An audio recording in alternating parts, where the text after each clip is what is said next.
बच्चों अब हम लोग 21 से लेके 30 तक क्वेश्चन क्या कर रहे हैं, डिस्कस करने जा रहे हैं। ठीक है, अच्छा तो कह रहा है कि the liability of member of a company limited, unlimited, stable और फ्लक्चुएटिंग। इसका अर्थ देखो, जो कंपनी होता है ना, देखिए ध्यान दीजिए, जो कंपनी होते हैं, मेरी बात समझिए, कंपनी के मेंबर कौन होते हैं, शेयर होल्डर। कंपनी के मालिक और मेंबर कौन होते हैं, शेयर होल्डर। ठीक है, तो उनकी लाइबिलिटी कितना होता है, देखो भाई सिंपल सी बात है, उनकी लाइबिलिटी जितना शेयर का प्राइस है उतना ही तक होता है। मान लो एक शेयर होल्डर ने 10 रुपया वाला शेयर खरीदा है, तो ज्यादा से ज्यादा अगर नुकसान होगा तो ये 10 रुपया उनका रिकवर नहीं होगा। ऐसा नहीं कि उनको जायदाद बेच के घर बेच के देना पड़ेगा, ऐसा कभी नहीं होता है। ठीक है, इसलिए हम लोग कहा जाता है कि कंपनी में जो मेंबर्स होते हैं, शेयर होल्डर्स होते हैं, उनकी लाइबिलिटी क्या होता है, लिमिटेड टू शेयर होता है, यानी शेयर जितने का है उतना ही तक उनको देना होगा। अगर आप किसी कंपनी के 100 रुपए का शेयर खरीदे, अगर वो कंपनी बर्बाद भी हो जाए, डूब भी जाए, तो आपका वो 100 रुपए डूबेगा, उसके अलावा एक्स्ट्रा आपसे कुछ लिया नहीं जाएगा। इसलिए कंपनी में लाइबिलिटी क्या होता है, लिमिटेड होता है। याद रखिए, पार्टनरशिप में लाइबिलिटी अनलिमिटेड होता था, कंपनी में लाइबिलिटी मेंबर का लिमिटेड होता है। अगला सवाल, which of the following should be the deducted in the capital called up capital to find out the paid up capital। देखिए आप लोग को हम लोग कई बार हम बता चुके हैं प्रीवियस वीडियो में भी कि हम लोग जब वीडियो बनाते हैं तो सॉरी, जब हम लोग बैलेंस शीट बनाते हैं उसमें नोट्स ऑफ अकाउंट बनाते हैं, उसमें सबसे पहले दिखाते हैं ऑथराइज कैपिटल, है ना, जितना आपको परमिशन मिला है total number of share issue करने का। फिर दूसरा लिखाता है क्या, इशूड कैपिटल, जितना शेयर आपने पब्लिक के लिए फिलहाल क्या किया, इशू किया। ठीक है, ऑफर किया मतलब पब्लिक को जितना शेयर आप बेचने के लिए, एक्चुअल में जितना बिका उसको क्या बोलते हैं, सब्सक्राइब्ड कैपिटल, है ना। उसके बाद होता है बैलेंस शीट बनाने तक जितना पैसा आप मान चुके हैं उसको हम लोग कॉल्ड अप कैपिटल बोलते हैं। Called up and paid up capital कैसे होता है हम आपको बताए थे, है ना, फिर से बता दे रहे। आप मान लीजिए जिस दिन बैलेंस शीट बना रहे हैं वहां तक जितना पैसा मांग चुके हैं उसको कॉल्ड अप बोलेंगे। जैसे मान लीजिए 1 लाख शेयर का आप 8 रुपया करके मांगे, तो 8 लाख रुपया क्या हो जाएगा, कॉल्ड अप, है ना। उसमें कॉल इन एरियर माइनस कर दीजिए और कॉल इन एडवांस प्लस कर दीजिए, तो आ जाएगा वो क्या कहलाएगा, पेड अप, है ना। ठीक है, तो देखिए सिंपल सी बात ये है, ठीक है, कि आप समझ लो कि कॉल्ड अप होता है जितना पैसा मांगा जा चुका है। मेरी बात समझो, कॉल्ड अप होता है जितना पैसा मांगा जा चुका है, बैलेंस शीट बनाने की तारीख तक जितना पैसा आप मांग चुके हैं उसको कॉल्ड अप बोलते हैं। ध्यान सुनना बच्चा, उसमें दो चीज और ऐड करते हैं, एक कॉल इन एडवांस और एक और ऐड करते हैं शेयर फॉरफीचर।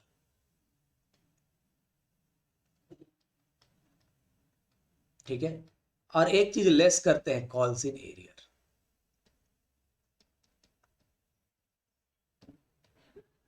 ठीक है, तो अब जो आता है उसको क्या बोलते हैं, पेड अप, है ना। ठीक है, तो ये जो जितना पैसा बैलेंस शीट बनाने की तारीख तक मांगा जा चुका है वो कॉल्ड अप होता है। कॉल्ड अप में दो चीज ऐड होता है, कौन कौन, आपका कॉल इन एडवांस और शेयर फॉरफीचर, लेस क्या होता है, कॉल इन एरियर। तो यहाँ क्या पूछा रहा है कि which of the following is deducted, मतलब माइनस किया जाएगा तो फ्रॉम कॉल्ड अप, किसके, कॉल्ड अप में से, टू फाइंड पेड अप, है ना। कॉल्ड अप से पेड अप निकालने के लिए माइनस क्या करना है, तो माइनस तो कॉल इन एरियर ही करना है। तो आंसर होगा कि क्या माइनस होगा बच्चों, कॉल्स इन एरियर। प्लस बोलता तो दो चीज प्लस हो सकता था। ठीक है, अच्छा, ठीक है, ज्वाइंट स्टॉक कंपनी इज, है ना। ठीक है, देखिए आप feature of joint stock company पढ़ेंगे तो उसमें क्या था, ज्वाइंट स्टॉक कंपनी एक आर्टिफिशियल लीगल पर्सन है, बिल्कुल है ना, बिल्कुल है। ठीक है, अच्छा, देखिए क्या होता है कि कंपनी जो होता है वो क्या है, आर्टिफिशियल लीगल पर्सन है। वी आर द पीपल, है ना, आप हम, ये क्या है, हम लोग नेचुरल पर्सन, क्या है बच्चों, हम लोग नेचुरल पर्सन, है ना, मतलब हमको प्रकृति ने बनाया है ना। ठीक है ना। लेकिन कंपनी क्या होता है, कंपनी भी पर्सन है लेकिन वो क्या है, आर्टिफिशियल पर्सन है ना, उसको क्रिएटेड बाय द लॉ, है ना, उसको लॉ ने बनाया। ठीक है, समझ में आ रहा बात को, तो वो भगवान उसको नहीं बनाया भाई, उसको लॉ ने बनाया है। तो ज्वाइंट स्टॉक कंपनी क्या नेचुरल पर्सन है, नहीं। जनरल पर्सन है, नहीं। तो क्या है, आर्टिफिशियल लीगल पर्सन। इसका मतलब जो है ना, ये आप जरूर पढ़ लीजिएगा। ओके, फीचर से रिलेटेड है ये से ना, आर्टिफिशियल लीगल पर्सन है, ठीक है। अच्छा, उसके बाद क्या बोल रहा है, a company has separate legal entity, बिल्कुल है, ये सही है कि सेपरेट लीगल एंटिटी होता है। मतलब सेपरेट लीगल एंटिटी का मतलब है कि जैसे आपकी एक अलग पहचान है, राम की एक अलग पहचान है, मोहन की अलग पहचान है, ठीक है ना, तो लॉ में इनको भी एक अलग पहचान दिया गया है। मतलब ये जो है, मेरी बात समझिएगा, company are different from their member, है ना। एक रिलायंस कंपनी है और उसके लाखों शेयर होल्डर है ना, तो इनकी पहचान, कंपनी की पहचान इन शेयर होल्डर से अलग है, तो सेपरेट लीगल एंटिटी है ना, ठीक है।